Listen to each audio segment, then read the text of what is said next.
বলো কেমন করে ঘরে বাইরে। কি আশ্চর্য, তোমাকে নিয়ে সংসার করছি কিভাবে, এটাই আমি অবাক হয়ে যাচ্ছি। অর্বাচীনের মতো কথা বলো। জন্মদিনের পার্টিতে এত বড় কাহিনী হয়ে গেল, সেটা নিয়ে তোমার কোনো কথা নেই, আর তুমি এত সামান্য একটা ব্যাপার নেই। না নেই, কারণ তোমার কোম্পানিতে কি হয়েছে না হয়েছে সেটা দেখার বিষয় আমার না। আমার দেখার বিষয় হচ্ছে আমার হাজবেন্ড আমাকে কতটা ভালোবাসে, কতটা কেয়ার করে। ও তাই? তাহলে আমারও একটা কথা তুমি শুনে রাখো, তোমার কাছে যেমন তোমার পরিবার গুরুত্বপূর্ণ, আমার কাছে আমার কোম্পানি গুরুত্বপূর্ণ। যে করে হোক কোম্পানি আমার হাতের মুঠোয় চাই, আর যে আমাকে এটা করতে সাহায্য করবে সে আমার কাছের মানুষ, আর যে করবে না সে দূরের মানুষ। বুঝতে পেরেছো কি বলছি? তার মানে আমার কোনো মূল্য নেই তোমার কাছে? আছে, মূল্য অবশ্যই আছে। তোমার বাবার 20% শেয়ার, তার মূল্য আছে না?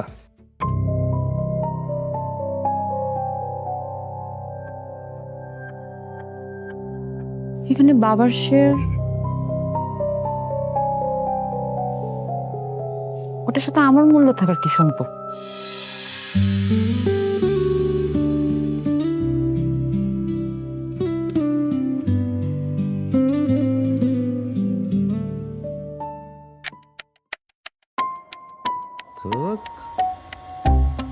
সব লোকজন নিয়ে যে কাজ করি। হ্যালো, হ্যাঁ ভাই, আপনি কি শেয়ার কিনে দিলেন ভাই?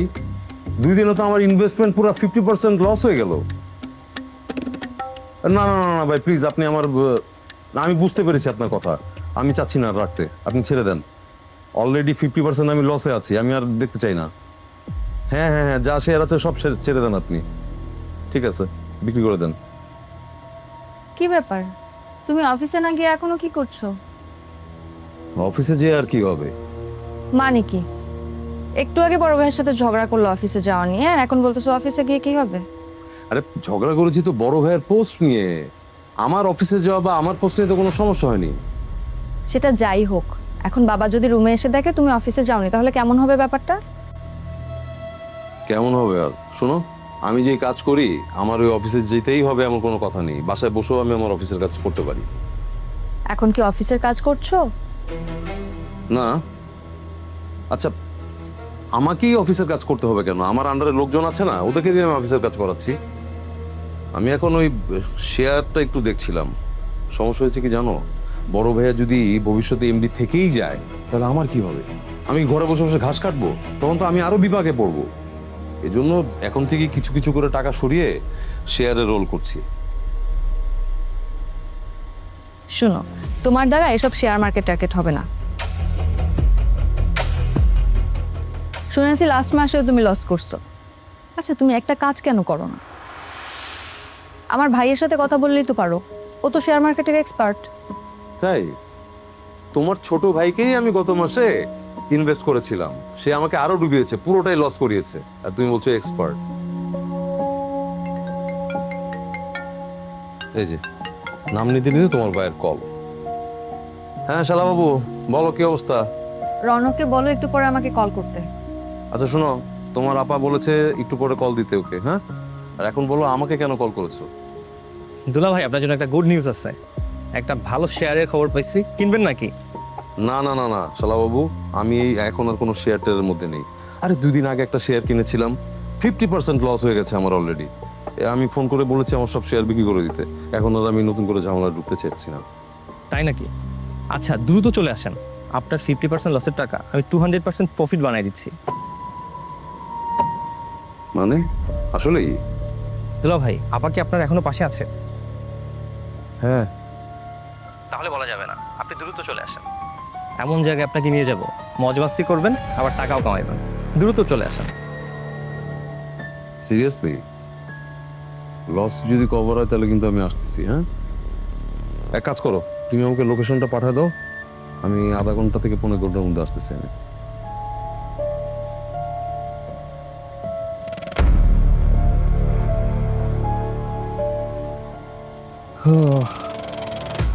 একটু বেরোচ্ছি।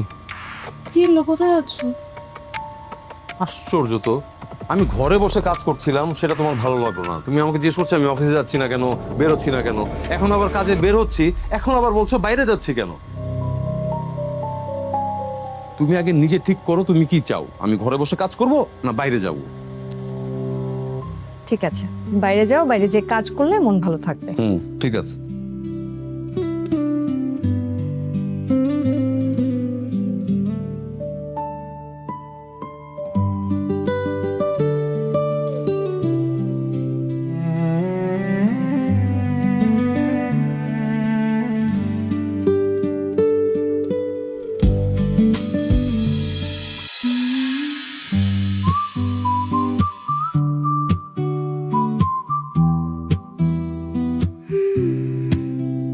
ও চাঁদ থাকো তুমি দূর আকাশে, কত শত মেঘেদের ভিড়ে, মাঝে মাঝে মেঘ সরে গেলে কাছে এসে বসো তুমি আধার নিভিয়ে, কত শত মেঘেদের ভিড়ে।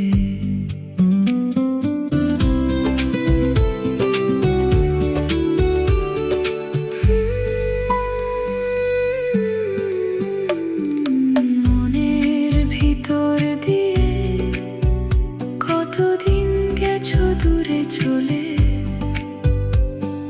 তোমায় কেমন করে আরো কাছে পাই, বলো কেমন করে ঘরে বাইরে।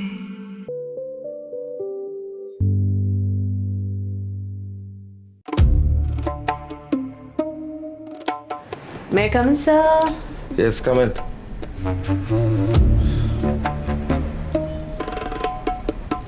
কি হয়েছে স্যার? আপনি খুব টেন্স দেখাচ্ছে। আর বলো না, ঘরে বাইরে সব জায়গাতেই প্রচন্ড চাপের মধ্যে আছি। ম্যাডামের সাথে কিছু হয়েছে? হ্যাঁ, সে তো রেগুলারই হচ্ছে। বুদ্ধি কম মেয়ে মানুষ কখন যে কি করে বসে, মানে স্যার, চা কফি কিছু দিতে বলবো? চা লাগবে না, তোমাকে দেখি অর্ধেক টেনশন রিলিফ হয়ে গেছে। আচ্ছা, তো বাকি অর্ধেক টেন্স এটার কি হবে? কি কারণ কি? ওটা মির্জা গ্রুপের কন্ট্রাক্টটা, ওটা তো এখনো পর্যন্ত কিছু করতে পারলাম না। ওইটা আপনি আমার উপর ছেড়ে দেন। ওটা আমি হ্যান্ডেল করি। না, আসলে ব্যাপারটা না একটু সিরিয়াস হয়ে গেছে, বুঝলে? ওটা আসলে তোমাকে দিয়ে হবে না, আমাকেই ট্রাই করতে হবে। ঠিক আছে, তাহলে আপনি এক কাজ করেন, মির্জা গ্রুপের যে ফাইলগুলো আছে সবগুলো আমাকে দেন, আমি ওটা রিভিউ আপনাকে দিয়ে দিই। না না না না, সব কনফিডেন্সিয়াল ফাইল, ওগুলো বাইরের মানুষদের দেওয়া ঠিক হবে না। আমি তো বাইরের কেউ না, আমি তো আপনার পার্সোনাল সেক্রেটারি স্যার। তাহলে আমি তোমাকে ফাইলগুলো পাঠিয়ে দেব, আর তার বিনিময়ে তোমাকে আমার একটা কাজ করে দিতে হবে। ঠিক আছে sir, anything for you, what you want. না, ঠিক। তুমি যে কাজটা করবে সেটা হলো আমাদের জিএম সাহেবের পেছনে একজন স্পাই লাগাবে। আমার বিশ্বাস অফিসের রিসেন্ট ঝামেলার পেছনে ওর হাত আছে। জিএম স্যার বলেন? উনি তো আপনার ছোট ভাই, উনি কেন এগুলো করতে যাবে? No no no no no no, ব্যবসায় কোনো ভাই ব্রাদার নাই। যদি থাকে তাহলে শত্রু, নয়তো মিত্র। তুমি একটু সিরিয়াসলি গভীরভাবে ইনভেস্টিগেশন করবে, ঠিক আছে? জি স্যার। এই ঝামেলাগুলো শেষ করতে পারলে না, তোমাকে নিয়ে আমার বিগ প্ল্যান আছে। কি প্ল্যান স্যার? ওটা কনফিডেন্সিয়াল, এখন বলা যাবে না। যাও, কফি দিতে বলো। ওকে।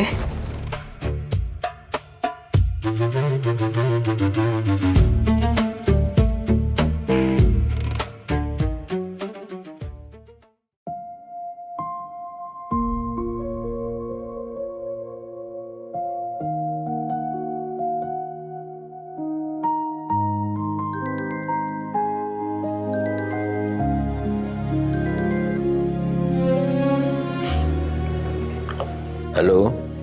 আসসালামু আলাইকুম স্যার, কবির বলছিলাম। স্যার আপনি যে ফাইলগুলো দিয়েছিলেন আমি রেডি করে ফেলেছি, স্ক্যান করে রেখেছি। আমি কি ওগুলো মেল করে পাঠিয়ে দেবো স্যার? হ্যাঁ, পাঠিয়ে দাও। আর কবির, তোমাকে আমি একটা কাজ দিতে চাই। কাজটা তুমি একদম শ্যাডোর মতো করবে, ভেরি ইম্পর্ট্যান্ট। স্যার মির্জা গ্রুপের যে যে জায়গায় যেখানে যেখানে কাজ হচ্ছে সমস্ত জায়গায় তুমি ইনভেস্টিগেট করবে এবং ওখানে আমাদের লোক লাগিয়ে দাও। তারা সরাসরি তোমাকে সমস্ত কিছু জানাবে আর তুমি আমাকে সেগুলো জানিয়ে দেবে, ঠিক আছে? Sir very important. Okay, bye sir. Okay, by.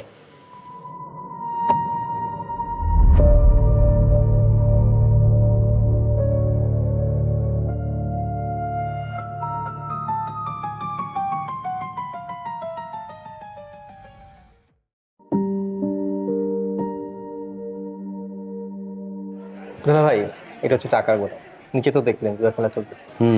টেবিলে বসে যান, একবার যদি কপাল লাগা যায় দেখবেন টাকা আর টাকা। না রে শালা বাবু, আমাকে দিয়ে হবে না, কারণ আমি তো জুয়া খেলা পারি না।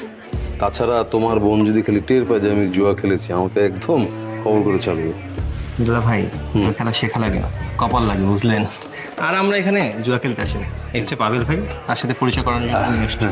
হ্যালো হ্যালো, আমি রাশেদ। আচ্ছা, পাবেল ভাইয়ের সুতার বিজনেস নতুন তো, তাই চাচ্ছে আমি যেন তার পার্টনার হই, কিন্তু আমি চাচ্ছি আপনি তার পার্টনার হন। না, আসলে একটু সমস্যা আছে ভাইয়া, কারণ আমার কোম্পানিতে একটু লিগ্যাল ইস্যু আছে। আমি অন্য কোনো কোম্পানির পার্টনারশিপে যেতে পারবো না। এটা নিয়ে আপনি টেনশন করেন না, আমি তো আছি। আমার নামের উপর দিয়ে আপনি পার্টনার হবেন। আপনি শুধু আমাকে একটু সাপোর্ট দিবেন, বাকিটা আমি দেখে নিব। কি টাইপের সাপোর্ট? তার সুতার কোম্পানি, আপনার কোম্পানিতে সুতার দরকার হয়, শুধু কোম্পানির সাথে সুতার ডিলটা করাই দেন। পার্টনার হিসেবে তো থাকবেনই, সাথে কন্ট্রাক্টে 20% কমিশনও পাবেন। 20% কমিশন? জি হ্যাঁ, বলছিলাম না শেয়ার মার্কেটে লস পোষাই দেবো, ডাবল করবো। এটাই হচ্ছে সেই জায়গা। আচ্ছা, আমাকে একটু সময় দিন, আমি তো মাত্র শুনলাম। আমি এই ব্যাপারটা নিয়ে ওকে জানাবো, ও আপনার সাথে যোগাযোগ করবে। ওকে। ও হ্যাঁ, শিওর। চিয়ার্স।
হ্যালো ইভানা, তুমি ফোন কেন ধরছো না? কেন তোমার ফোন ধরবো? আমি বুঝতে পারছি তুমি খুব রেগে আছো, কিন্তু আমাকে তুমি এক্সপ্লেন করে একটু সুযোগ দিবা নাকি? কি এক্সপ্লেন করবা তুমি? আমাদের রিলেশনশিপে 3 ইয়ার্স হয়ে গেছে, অ্যান্ড 3 বছর পরে এসে তুমি বলতেছো যে তুমি বিয়ে করবা না। তাহলে এই সম্পর্কের মানে কি ছিল এতদিন ধরে? মানে আমি তোমাকে ভালোবাসি। ভালোবাসো? তাহলে বলে যে বিয়ে করবা না, এটা আবার কেমন ভালোবাসা? আরে এটাই তো বোঝানোর চেষ্টা করছি, তুমি অ্যাটলিস্ট মাথাটা একটু ঠান্ডা করো, আমার কথাটা শোনো। আচ্ছা ঠিক আছে, বলো কি বলতে চাও। ওকে ফাইন, তুমি আমাকে এইটা বলো তো, দেবদাস আর পারুর কি সম্পর্ক? কি সম্পর্ক? আরে তুমি শরৎচন্দ্রের উপন্যাস দেবদাস পড়ো নাই? পড়ছি, কিন্তু তোমার মতলবটা বুঝতেছি না। ছেড়ে কাশো। ওদের প্রেমের সম্পর্ক, ভালোবাসার সম্পর্ক। দেবদাস তার ভালোবাসা প্রমাণ করতে গিয়ে জীবন দিয়ে দিয়েছিল। তো তুমি কি নিজেকে দেবদাস মনে করতেছো? না, আমি তোমাকে বোঝাতে চাইছি বিয়ে না করলেও একজন আরেকজনকে ভালোবাসা যায়। একবার তুমি চিন্তা করে দেখো, এই যে রাগ করে তুমি আমার সাথে কথা বলছো না, দেখা করছো না, এটা কি?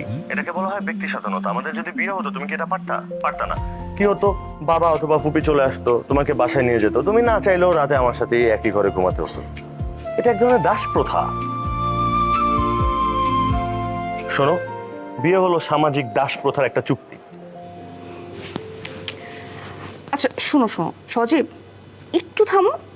তুমি আমার কিছু কথা শোনো, হ্যাঁ, এবং তুমি কথাটা রাখবা, ওকে? অবশ্যই, বলো। তুমি আমাকে আজকের পর থেকে আর জীবনেও কোনো ফোন দিবা না। তোমার এই ধরনের বুলশিট বিহেভিয়ার আর কথাবার্তা আমি না নিতে পারতেছি না। ফোন রাখো।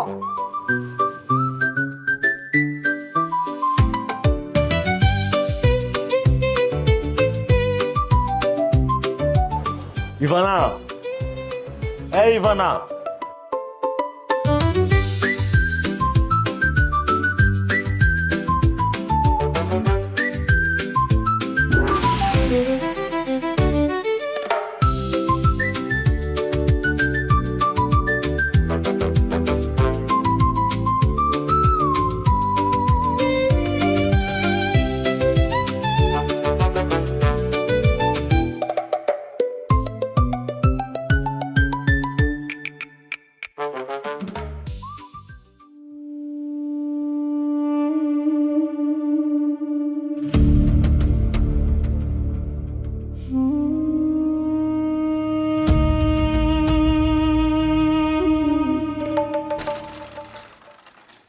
ওইছে ওই তো টাব্বা, এদিকে আসো।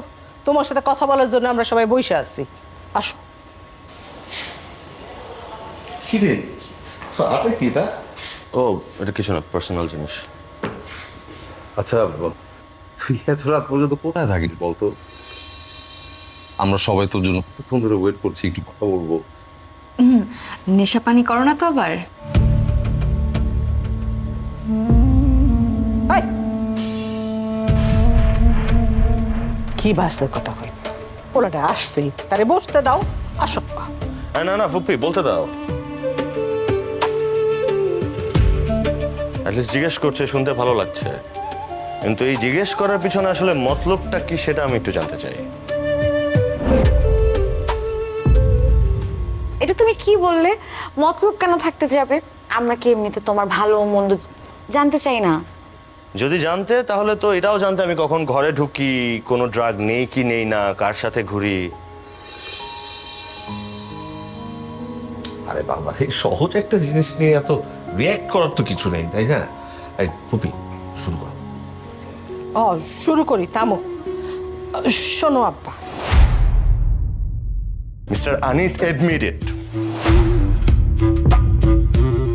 আপনার আমাকে দরকার। আপনি কাউকে বিশ্বাস করতে পারেন না। It's always about you. আপনি তো আর আমার সাথে প্রেম করতে চান না, কি নাকি চান? না, অসম্ভব। দুলাভাই হিসেবে তোমার তো দায়িত্ব একটা ভালো ছেলে দেখে তার সাথে বিয়ে দেয়া। সজীবের মতো একটা অকাল কুষ্মাণ্ড কি করে ভালো পাত্র হয় সেটা বুঝলাম না। আবার কেন তুমি দূরে যাও সরে, পাশে এসে বসে পড়ো চোখ ভিজিয়ে।